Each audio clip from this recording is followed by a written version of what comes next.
Assalamualaikum warahmatullahi wabarakatuh.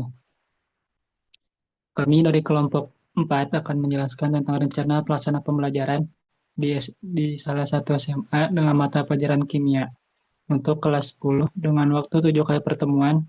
Setiap pertemuannya itu 45 menit. Nah, untuk identifikasi pada RPP ini yang pertama adalah peserta didik. Peserta didik kelas 10 SMA berusia sekitar 15 sampai 16 tahun berada pada tahap awal memahami konsep dasar kimia seperti struktur atom, konfigurasi elektron, dan kecenderungan atom membentuk senyawa. Maka siapa belajar peserta didik dalam mempelajari ikatan ionik dipengaruhi oleh penguasaan konsep dasar tentang atom dan ion, termasuk kemampuan menentukan jumlah proton, elektron, dan kecenderungan atom untuk mencapai kestabilan elektron. Untuk kemampuan dasar dalam membaca tabel periodik, mengenali bilang oksidasi, dan menuliskan rumus kimia akan membantu peserta didik mengidentifikasi pasangan atom yang dapat membentuk ikatan ionik. Terus siswa juga perlu memahami perbedaan antara gaya tarik elektrostatik. Boleh di next.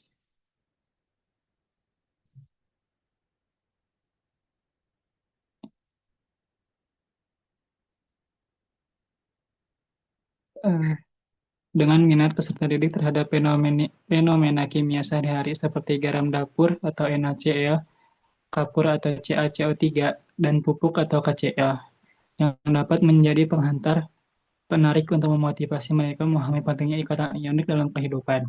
Untuk latar belakang pembelajaran peserta didik di jenjang sebelumnya, terutama pada konsep atom dan unsur akan sangat mempengaruhi kesiapan belajar mereka. Kebutuhan belajar peserta didik dapat bervariasi tergantung gaya belajar mereka. Peserta didik visual akan terbantu dengan model atau animasi pembentukan ion isi kristal senyawa ionik.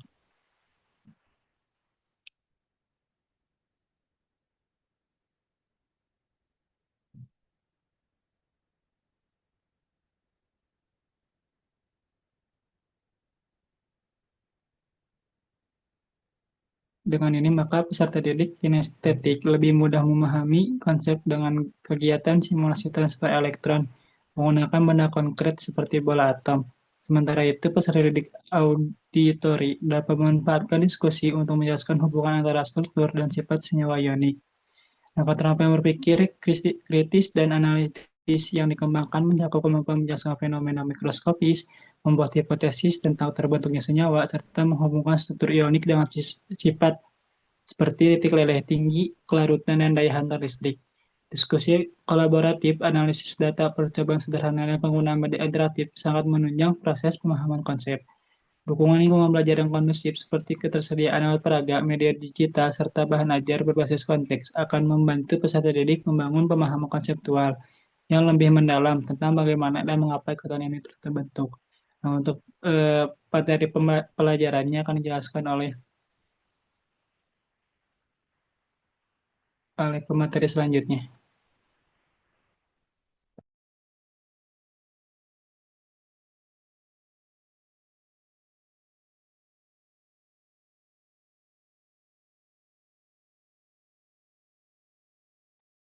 Selanjutnya untuk materi pembelajaran ada ikatan ionik, di mana materi ikatan ionik itu mencakup pengetahuan faktual seperti pengertian ikatan ionik, sifat-sifat senyawa ionik, dan contoh senyawa ionik dalam kehidupan sehari-hari.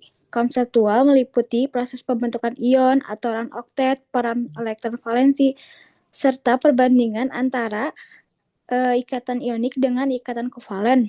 Nah, prosedurnya itu yaitu langkah-langkah menjelaskan struktur Lewis, menentukan muatan ion, dan menuliskan rumus kimia senyawa ionik, serta metakognitif seperti kemampuan peserta didik untuk merefleksikan pemahaman mereka tentang bagaimana sifat-sifat senyawa ionik ditentukan oleh jenis ikatannya. Nah, materi ini juga memiliki referensi yang tinggi dengan kehidupan nyata peserta didik seperti dalam memahami garam dapur atau NaCl, pupuk KCl, terus kapur tulis atau CaCO3, dan bahan baku industri. Pemahaman tentang ikatan ionik juga menjadi dasar untuk mempelajari elektrolit, konduktivitas listrik, dan sifat fisik kimia material. Nah, tingkat kesulitan materi tergolong sedang karena memerlukan pemahaman tentang konsep atom, ion, dan konfigurasi elektron. Peserta juga perlu menghubungkan konsep mikroskopik atau transfer elektron dengan sifat makroskopik seperti titik leleh, kelarutan, daya hantar listrik. Nah, untuk struktur materi diawali dengan konsep kestabilan atom melalui aturan oktet, dilanjutkan dengan proses transfer elektron antara atom logam dan non-logam. Penulisan rumusan kimia, penamaan senyawa ionik, serta analisis sifat-sifatnya berdasarkan jenis ikatan. Nah, materi ini juga dapat dikaitkan dengan ikatan kovalen sebagai pembanding. Dalam pembelajaran ini dapat diintegrasi nilai dan karakter seperti teliti dan cermat dalam menuliskan rumus kimia dan muatan ion. Jujur akan ilmiah dalam melaporkan hasil pengamatan sifat senyawa ionik serta rasa ingin tahu tentang peran senyawa ionik dalam tubuh dan industri. Nah, melalui pemahaman ikatan ionik, peserta didik juga dapat menyadari bahwa struktur materi menentukan sifatnya yang pada akhirnya mempengaruhi pemanfaatannya dalam kehidupan sehari-hari. Nah, pembelajaran ini juga tidak hanya mengembangkan kemampuan kognitif, tetapi juga membentuk sikap ilmiah dan kesadaran akan pentingnya kimia dalam memahami alam sekitar.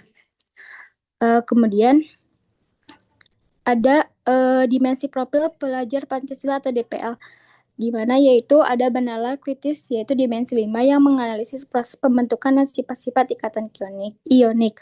Kemudian ada yang kebinekaan global atau dimensi 2 yang memahami peran senyawa ionik dalam konteks kehidupan global dan kelestarian lingkungan.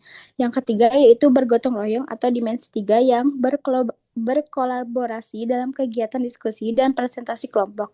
Dan yang terakhir ada kreatif atau dimensi 6 yang menghasilkan karya visual, model, poster, infografis, dan tentang ikatan ionik. Selanjutnya akan disampaikan oleh teman saya. Oke, baik. Terima kasih. Yang selanjutnya itu ada desain pembelajaran. Nah, pada tahapan capaian pembelajaran atau pada akhir fase E, peserta didik mampu memahami konsep pembentukan ikatan ionik melalui proses pelepasan dan penerimaan elektron antar atom logam dan non-logam untuk mencapai kestabilan elektron. Nah, peserta didik juga dapat mengaitkan struktur dan sifat senyawa ionik seperti titik leleh tinggi, kelarutan, daya hantar listrik dengan penerapan dalam kehidupan sehari-hari. Adapun lintas disiplin ilmu seperti pada fisika yaitu ada gaya tarik elektrostatik dan juga sains terapan ya, atau penggunaan garam dan mineral. Untuk tujuan pembelajaran di sini ada beberapa poin. Yang pertama itu menjelaskan kecenderungan atau mencapai kestabilan atau aturan oktet. Lalu menentukan pasangan atom yang dapat membentuk ikatan ionik. Selanjutnya itu menjelaskan proses pembentukan ion positif dan ion negatif. Yang keempat ada menggambarkan proses bentuknya senyawa ionik menggunakan model sederhana. Dan yang terakhir itu menjelaskan sifat fisik senyawa ionik dan penerapannya dalam kehidupan sehari-hari. Untuk topik pembelajaran di sini ada 3. Yang pertama itu kestabilan atom dan pembentukan ion, lalu proses pembentukan ikatan ionik, dan juga sifat senyawa ionik dan penerapannya. Pada tahapan praktik pedagogis itu ada diskusi kelompok, inquiry terbimbing, demonstrasi sederhana, dan juga analisis fenomena sehari-hari. Pada metode eksperimen dan demonstrasi sederhana, guru menyampaikan model bola-bola atom dari plastisin atau kertas warna. Nah, ini tuh gunanya itu untuk menggambarkan perpindahan elektron dari logam ke non-logam. Nah, yang dimana peserta didik ini dapat memahami bahwa atom itu dapat stabil dengan cara melepas atau menerima elektron. Adapun aktivitasnya itu dilakukan menggunakan benda nyata yang dimana benda nyata ini tuh harus mudah ditemukan di kelas. Kemudian dalam pembelajaran ini peserta didik harus berperan aktif dalam membuat dan juga menempelkan model pembuatan senyawanya, misalnya NaCl atau MgCl2. Adapun metode inquiry terbimbing melalui lembar kerja LKPD. Misalnya, peserta didik mengamati contoh senyawa ionik seperti garam dapur, kapur, ataupun pupuk. Kemudian, guru memberikan LKPD berisi panduan pertanyaan, misalnya mengapa senyawa ini tuh bisa menghantarkan listrik saat dilarutkan. Dan peserta didik menganalisis hubungan antar struktur ionik dan sifat fisik zat tersebut. Untuk strategi, diskusi, dan presentasi konseptual, itu peserta didik mendiskusikan perbedaan ikatan ionik dan ikatan kovalen berdasarkan hasil pengamatan atau contoh bahan yang ada di sekitar gitu. Lalu setiap kelompok menyajikan hasil diskusi dalam bentuk poster sederhana atau tabel perbandingan berdasarkan hasil yang di analisis atau yang diamati. Pada kemitraan pembelajaran, ada kolaborasi antar peserta didik dalam kelompok kecil, kemudian bimbingan guru saat model dan diskusi gitu. Pada lingkungan pembelajaran itu ada di kelas untuk diskusi dan juga pembuatan modelnya. Kemudian untuk di laboratorium atau ruangan praktek sederhana itu untuk demonstrasi kelarutan garam atau uji daya antar listrik kelarutan atau pada eh, pengamatannya. Kemudian untuk ruang fisik itu ada kelas, di mana kelas ini digunakan untuk kegiatan diskusi dan pembuatan model ikatan ionik. Lalu untuk laboratorium itu pembuatan sederhana uji larutan garam atau elektrolit. Untuk ruang virtual ini opsional aja, seperti video pendek atau animasi dari YouTube tentang pembentukan ion dan senyawa NaCl. Untuk budaya belajar, penalaran kritis, misalnya menjelaskan hubungan antar struktur ionik dan sifat fisik. Kemudian kreativitas, ini contohnya itu membuat model sederhana dari bahan kertas. Dan juga yang terakhir itu ada komunikasi, di mana komunikasi ini menyampaikan hasil diskusi dengan bahasa ilmiah yang sederhana dan jelas pastinya mudah dipahami. Kemudian pemanfaatan digital, di mana tadi kan seperti bola-bola kertas berwarna. Nah, bola-bola kertas atau plastisin atau kertas warna ini sebagai model atom, kemudian garam dapur sebagai contoh senyawa ionik, air dan baterai kecil untuk uji daya hantar listrik, dan yang terakhir itu lembar kerja atau LKPD sebagai panduan kegiatan. Selanjutnya akan disampaikan oleh rekan saya.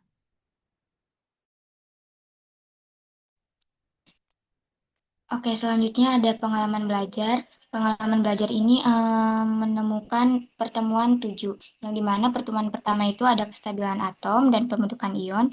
Tujuan pembelajarannya itu peserta didik mampu menjelaskan kecenderungan atom mencapai kestabilan atau aturan Eckert, membedakan pembentukan ion positif dan negatif, serta menggambarkan proses perbentukan ion. Awalnya itu 20 menit. Yang pertama itu ada salam, doa, dan ice breaking. Kemudian ada tampilan video singkat tentang konfigurasi elektron atau gas mulia. Pertanyaan pemantik yaitu mengapa atom ingin mencapai konfigurasi gas mulia. Intinya itu 70 menit. Yang pertama itu ada memahami sekitar 30 menit, penjelasan konsep kestabilan atom, konfigurasi elektron, dan aturan oktet. Yang kedua ada mengaplikasi sekitar 30 menit, peserta membuat model atom logam dan non-logam dengan plastisin menunjukkan pelepasan dan penerimaan elektron. Yang ketiga ada merefleksi sekitar 10 menit, yaitu ada diskusi kelas, bagaimana pelepasan dan penerimaan elektron membuat atom stabil. Yang terakhir itu ada penutup sekitar 20 menit, ada rangkuman dan klarifikasi konsep, kemudian dikasih tugasnya itu berupa membuat model ion logam dan non-logam lainnya. Contohnya itu ada Mg dan O. Pertemuan 2 itu pembentukan senyawa ionik. Tujuan pembelajarannya yaitu peserta didik mampu menjelaskan proses pembentukan senyawa ionik melalui gaya tarik elektrostatik antara kation dan anion. Awalnya itu sekitar 20 menit. Yang pertama ada kuis interaktif, apa perbedaan ion positif dan negatif. Kemudian ada tampilan animasi pembentukan NaCl. Intinya itu ada di sekitar 70 menit. Yang pertama itu ada memahami sekitar 25 menit. Guru menjelaskan bagaimana ion berinteraksi membentuk senyawa stabil melalui gaya tarik elektrostatik. Yang kedua itu ada mengaplikasi sekitar 35 menit. Role play atau Na dan Cl menunjukkan proses transfer elektron hingga terbentuknya senyawa NaCl. Kemudian ada merefleksi sekitar 10 menit, yaitu diskusi bagaimana gaya tarik elektrostatik menjaga kestabilan senyawa ionik. Yang terakhir itu ada penutup sekitar 20 menit, kesimpulan kelas tentang proses pembentukan senyawa ionik. Dan yang terakhir itu ada tugas rumah, tuliskan 3 contoh senyawa ionik dan unsur penyusunnya. Kemudian di pertemuan 3, struktur dan sifat fisik senyawa ionik. Tujuan pembelajarannya yaitu peserta didik mampu mengidentifikasi sifat fisik senyawa ionik seperti titik peleleh tinggi, kelarutan, daya hantar listrik, dan mengaitkannya dengan struktur kisi ionik. Awalnya itu sekitar 20 menit, ada video singkat, dan ada pertanyaan pemantik. Intinya itu 70 menit. Yang pertama itu ada memahami sekitar 30 menit, memahaminya tentang penjelasan guru tentang struktur kisi kristal, kekuatan gaya ion, dan akibatnya terhadap sifat fisik. Kemudian ada mengaplikasi sekitar 35 menit, yaitu eksperimen. Eksperimennya tentang uji kelarutan dan daya hantar listrik larutan garam dapur menggunakan baterai kecil dan lampu LED. Kemudian ada merefleksi sekitar 5 menit, diskusi hasil pengamatan dan hubungannya dengan teori. Yang terakhir itu ada penutup sekitar 20 menit, ada rangkuman hasil percobaan dan tugas refleksi. Kemudian di pertemuan 4, yaitu perbandingan ikatan ion dan ikatan kovalen bagian 1. Tujuan pembelajarannya itu peserta didik mampu membedakan ikatan ionik dan kovalen berdasarkan proses pembentukan dan jenis atom penyusunnya. Awalnya itu sekitar 20 menit, ada meninjau kembali konsep ionik dan menampilkan contoh molekul kovalen seperti H2O, O2. Yang kedua itu ada pertanyaan pemantik, mengapa air tidak menghantarkan listrik seperti garam? Intinya itu ada sekitar 70 menit. Yang pertama itu ada memahami sekitar 35 menit. Guru menjelaskan perbedaan mekanisme pembentukan, transfer elektron versus pemakaian bersama elektron. Yang kedua itu ada mengaplikasi sekitar 25 menit. Peserta menganalisis LKPD, perbandingan ikatan ionik, dan kovalen dengan contoh sehari-hari. Yang terakhir itu ada merefleksi sekitar 10 menit. Diskusi kelas, bagaimana perbedaan ini mempengaruhi sifat senyawanya. Kemudian ada penutup sekitar 20 menit, ruang rangkuman konsep perbandingan dunia jenis ikatan. Dan yang terakhir itu dikasih tugas. Untuk pertemuan 5, tentang perbandingan ikatan ionik dan kovalen bagian 2. Tujuan pembelajarannya yaitu peserta didik mampu menafsirkan hasil pengamatan dan membuat kesimpulan tentang perbedaan sifat kedua jenis senyawa berdasarkan data. Awalnya itu sekitar 20 menit, review hasil tugas tabel perbandingan sama pertanyaan pemantik, ada inti sekitar 70 menit, memahami 30 menit, penjelasan guru mengenai uji daya hantar listrik, uji daya hantar dan titik didih, titik leleh pada kedua senyawa.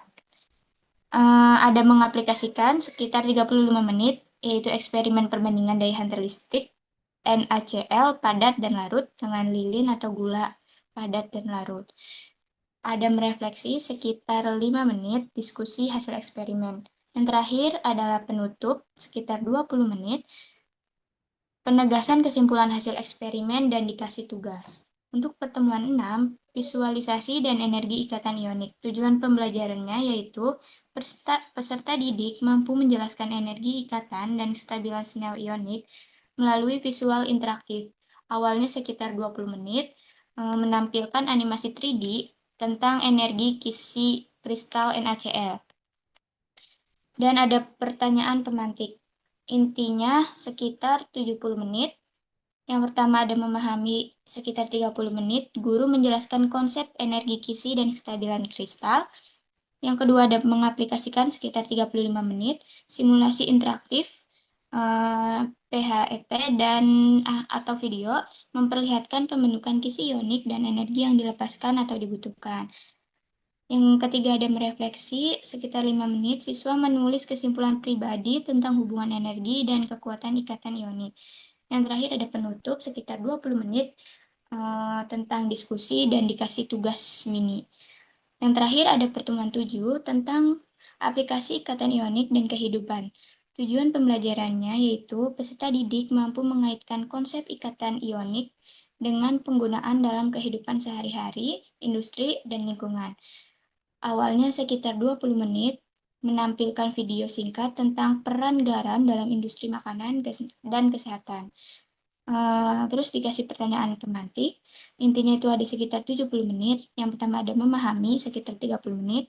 Guru menjelaskan berbagai penerapan senyawa ionik dalam kehidupan seperti NaCl, KNO3, CaCO3, atau MgSO4. Kemudian yang kedua ada mengaplikasi sekitar 35 menit, Mini proyek kelompok membuat poster atau presentasi 5 menit tentang manfaat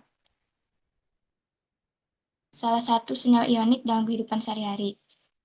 Yang ketiga ada merefleksi sekitar 5 menit, diskusi kelas bagaimana pemahaman ikatan ionik membantu memahami fungsi senyawa di sekitar kita. Yang terakhir ada penutup sekitar 20 menit, ada rangkuman, ada evaluasi formatif akhir, dan penugasan refleksi akhir. Kemudian akan disampaikan oleh pemateri selanjutnya.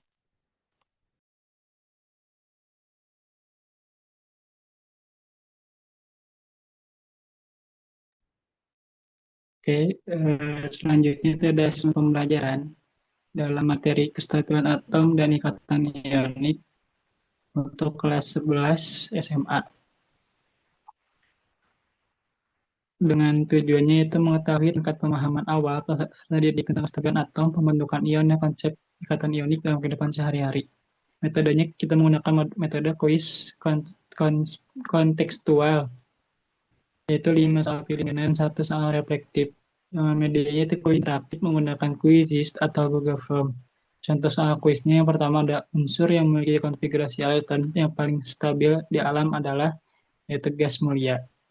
Mungkin boleh langsung di next aja.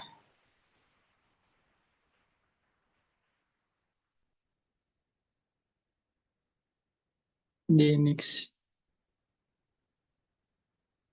Nah, untuk pertanyaan reflektifnya yaitu mengapa garam dapur atau NaCl bisa menghasilkan di laut tetapi tidak dalam keadaan padat? Itu bisa menjadi pertanyaan reflektifnya. Selanjutnya ada rubrik.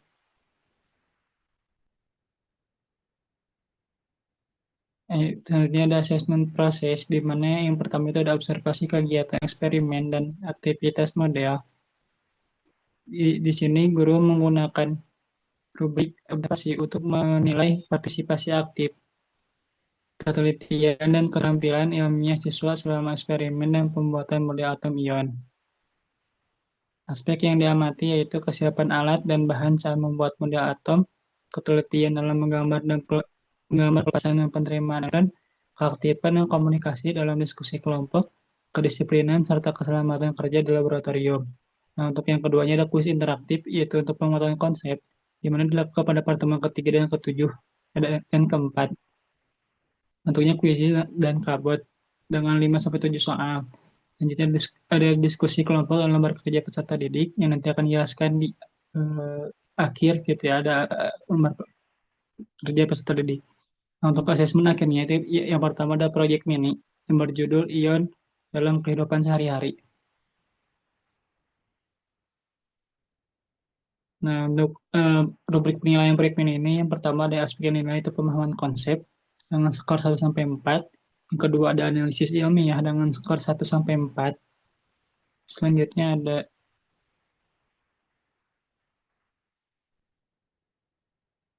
kreativitas dan media 1 sampai dengan skor 1 sampai 4. Yang keempat ada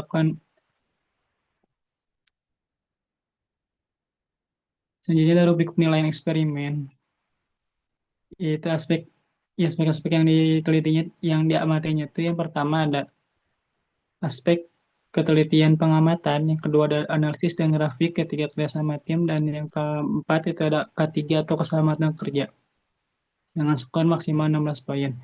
Nah, untuk terakhir ada checklist penilaian kegiatan laboratorium dan diskusi.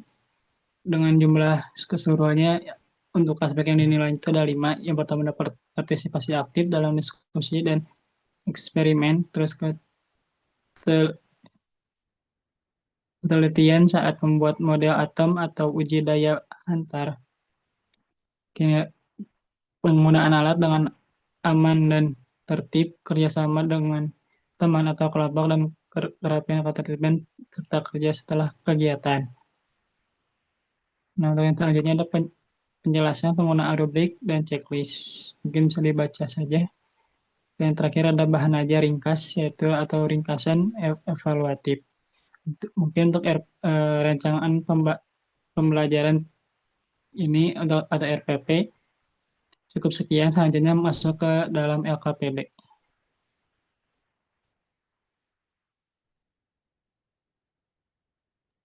Selanjutnya ada lembar kerja peserta didik atau LKPD ikatan ionik.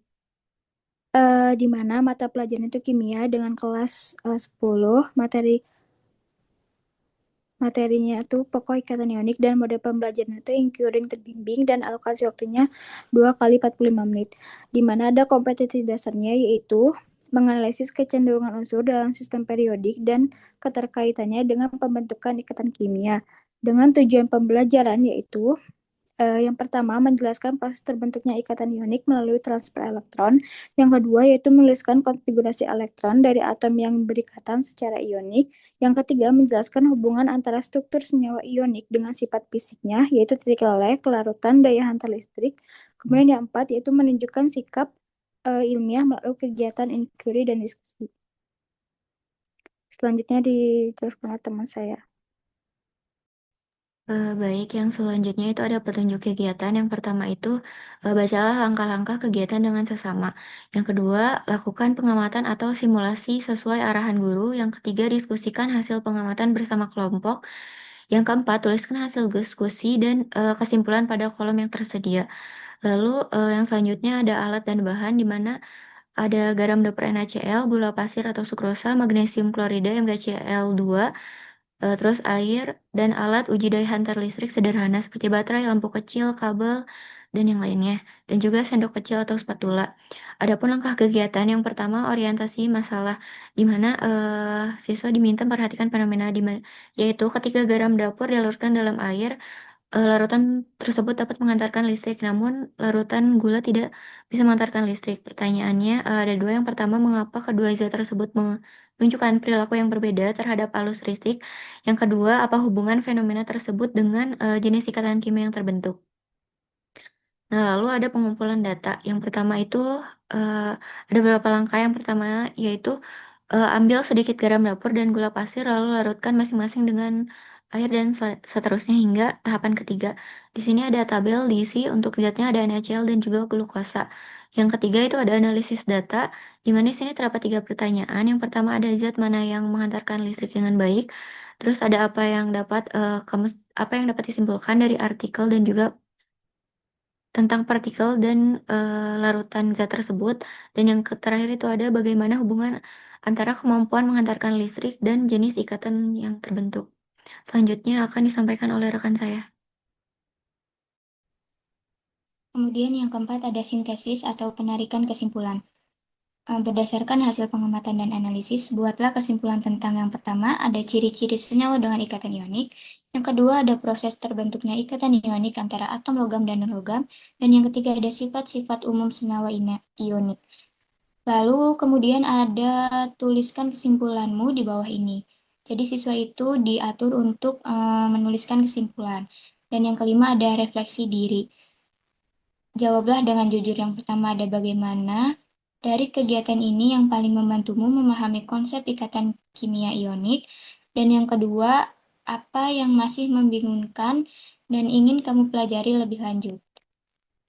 Selanjutnya, penutup yang akan disampaikan oleh rekan saya. Mungkin dicukupkan sekian untuk rencana pembelajaran dan lembaga kerja peserta didik dari kelompok 4 dengan materi akademik. Mohon maaf bila ada salah kata dan salah ucap. Sekian dari kami. Assalamualaikum warahmatullahi wabarakatuh.